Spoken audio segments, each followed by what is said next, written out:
Rieccoci a Primus Inter Pares, appuntamento al mercoledì, gruppo TV7, diretta sulla pagina Facebook, diretta anche nella trasmissione, sono le 22:45 minuti. Dennis mi ha detto: Giorgio, prima di mandare i messaggi mandiamo le telefonate, io seguo le indicazioni del mio assistente. Dennis, che abbiamo in linea, allora pronto? Sì, abbiamo una telespettatrice. Pronto, buonasera, con chi parliamo e da dove? Da Chiesa Nuova. Come si chiama? Daniela. Daniela, buonasera, prego. Buonasera, a parte che mi rendo conto che il sindaco abbia pensieri molto più grandi del mio quesito, io volevo sapere, ma c'è qualcuno che guarda la città con gli abusi, che fanno queste tettoie, allargano, coprono, le chiudono con i vetri, con le plastiche e praticamente raddoppiano, se non di più, i volumi di terrazzi, di case, ma di solito, signora Daniela, di solito chi fa queste cose non è che presumo un sindaco possa o chi per esso può girare, però di solito sono i vicini di casa che fanno e danno fastidio, mandano la letterina al comune, questo magari ovviamente non firmata, e dicono: guarda che in via tal dei tali c'è l'abitazione che ha fatto degli abusi, e ovviamente poi l'amministrazione andrà a controllare. Di solito funziona così, ma è difficile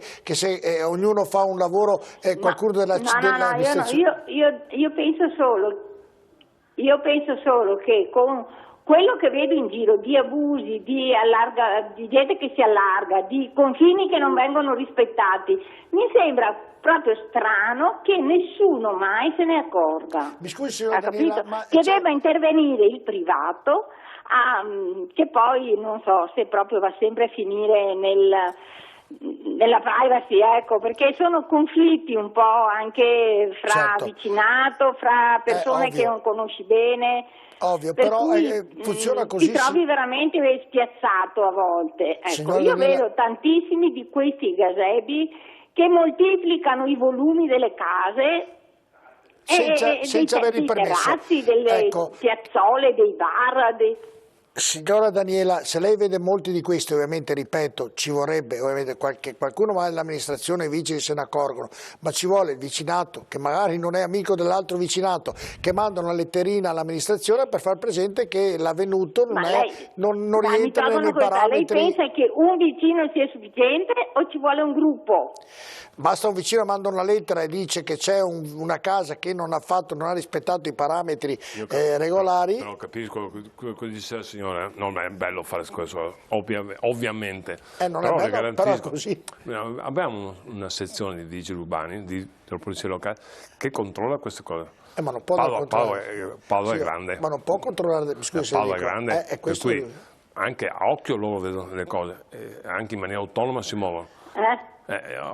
Ovviamente Paolo è grandina, per cui non è facile controllare tutto. Spesso volentieri sono segnalazioni dei cittadini oppure si accorgono i vigili stessi. Sì. Dove ovviamente non vengono tollerati gli abusi, non passa niente, ovviamente può essere che non vediamo, però vi garantisco che quando c'è un abuso interveniamo sempre. Allora, signor Sindaco, glielo mando. Mando la lettera. Me lo mandi proprio. Adesso io so il suo numero di telefono, perché se mi permette la chiamo, mi dice esattamente le cose. Va bene, signora Daniela. Ok, grazie. Grazie a lei, ovviamente è difficile, sono situazioni anche complicate perché non è facile ovviamente far come dice la signora Daniela, perché ci vorrebbero 1 milione di vigili. Abbiamo 320 persone della polizia locale, si danno da fare in maniera importante.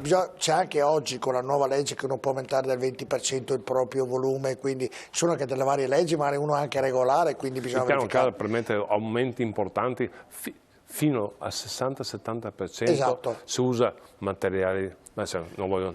Esatto, telefonata, messaggi, Dennis, andiamo a leggerli. C'è Dennis. Allora con il primo dei 4 messaggi. Vai pure, vediamo, eccoli qui.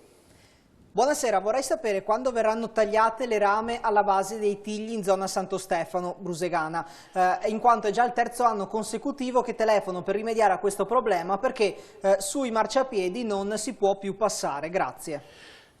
Domani la chiamo, mi informo, non posso. Domani si informa anche di questo. Andiamo nel prossimo. Grazie alla segnalazione. Vorrei sapere cosa ne pensa in merito all'area metropolitana di Padova, che non deve essere ovviamente limitata al comune per avere molti più finanziamenti. Argomento un po' difficile. Io sarei molto favorevole a questa cosa. Abbiamo attivato la Comepa subito e stiamo collaborando tutti quanti i comuni con Termini a Padova. È un po' difficile per la nostra mentalità, nel senso ognuno ha la sua parrocchia, il suo campo sportivo, la sua area di competenza. È un argomento molto difficile, però stiamo affrontandolo con tutti i sindaci, almeno cercare i regolamenti, polizia locale, sicurezza. Sono molto d'accordo con lei. Bisogna che intervenga la politica, non può intervenire. Difficilmente, ci sono anche esempi di comuni che fanno fusione. Con me sono cose molto interessanti. Vabbè, andiamo, sento che dei disturbi in studio, non so se alla telefonato, se c'è Denis che deve dirci altri messaggi. Denis, vai pure. Sì, andiamo allora con un ulteriore messaggio. Gentile Sindaco, purtroppo siamo la regione con il più alto numero di Novax e quindi c'è la necessità di rilanciare la campagna di vaccinazione che vada oltre i cartelloni pubblicitari. Faccia sentire la necessità della vaccinazione. Grazie, ce lo scrive Elvio Beraldin. Ne parleremo subito dopo, era il tema della puntata. Ne parliamo subito dopo perché ho molte cose da chiedere per quanto riguarda le vaccinazioni. Andiamo avanti, Denis, l'ultimo.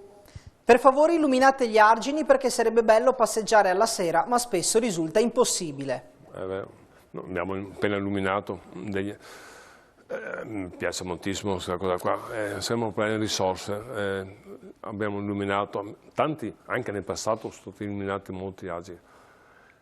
Anche gente che va a correre, che va a passeggiare, bellissimo. Un po' alla volta cerchiamo di fare tutto questo.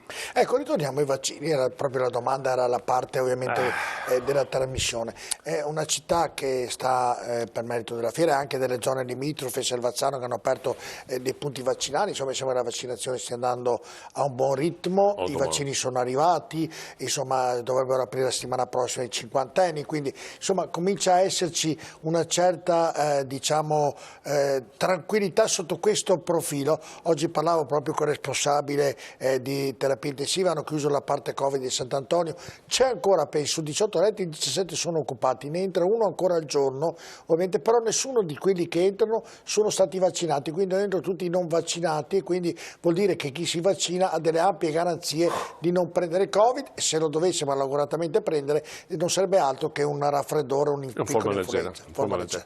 Quindi come sta andando? Oggi sono andato, perché volevo anche vedere le cose, abbiamo dato disponibilità del padiglione alle 8 della fiera, hanno aperto ulteriori 25 linee vaccinali. Il giorno 13, assieme al Presidente dell'AIA, verrà il generale Figliuolo a visitarci. Lei riesce a portare tutti qui a Padova, prima che dopo? Non è merito mio, penso che stia facendo, abbiamo uno dei siti vaccinali più grandi d'Italia. Abbiamo sia padiglione 6 che padiglione 8, 20.000 metri quadrati. Ha fatto un lavoro l'azienda ospedaliera sul padiglione 8 fantastico, bisogna vedere per credere, bellissimo. Bisogna fare i vaccini, l'unica soluzione è questa.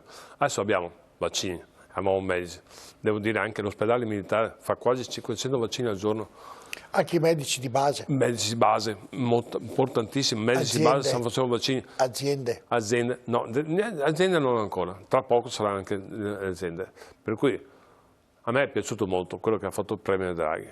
In maniera semplice ha detto chi non si vaccina, che ha a che fare con la sanità, va a casa, perché non può lavorare per contagiare altre persone. È una decisione importantissima in cui la politica ha temporeggiato un pochissimo tempo e ha risolto il problema in un attimo. Per cui apprezzo molto quello che ha fatto, apprezzo molto quello che sta facendo l'azienda ospedaliera, la sanità, il Presidente Zaia. Bisogna fare i vaccini. Non è possibile pensare in un'altra maniera.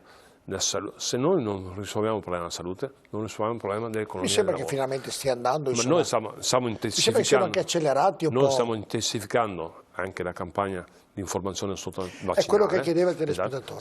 Stiamo preparando un opuscolo in cui tutti quanti le personalità mediche danno le proprie informazioni precise, da Antonella Viola piuttosto che tutti quanti, Crisanti, tutti quanti. e ne consegneremo 120.000 copie in tutte le case, perché la gente ha ancora paura di AstraZeneca, ha qualche timore.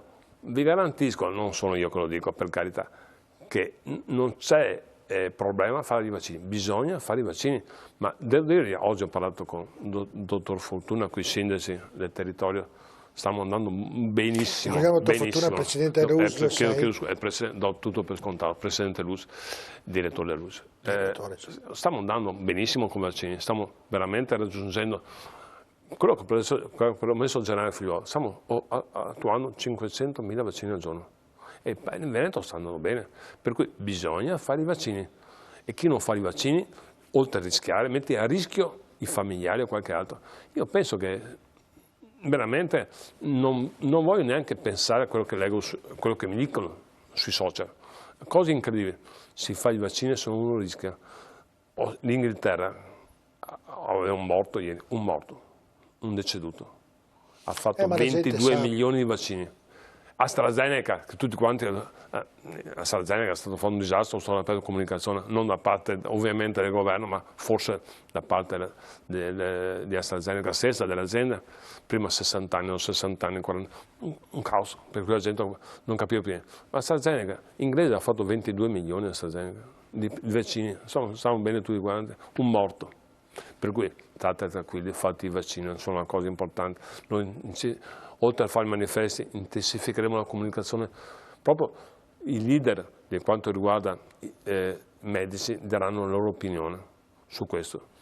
Penso che sia doveroso da parte nostra. Stiamo facendo il massimo che collaborare con l'azienda ospedaliera, con l'US, con la Regione, perché va fatti i vaccini. La nostra sopravvivenza economica dipende dalla salute. Se non c'è questa, non ripartiremo più. Io sono convinto che a settembre ripartiremo alla grande, perché noi siamo, oltre ad essere una grande nazione, siamo una grande città. Bene, andiamo in pubblicità, poi l'ultima parte, parleremo di prati attici, di ristoranti che devono ovviamente mangiare all'interno, qualcuno nella pioggia ha portato dentro, ha preso una multa nel Veneto, se succederà anche qui, cosa succederà e via discorrendo, poi parleremo dell'arena musicale e tante cose nell'ultima parte e ovviamente risponderemo ai messaggi e alle telefonate. Rimanete con noi tra poco.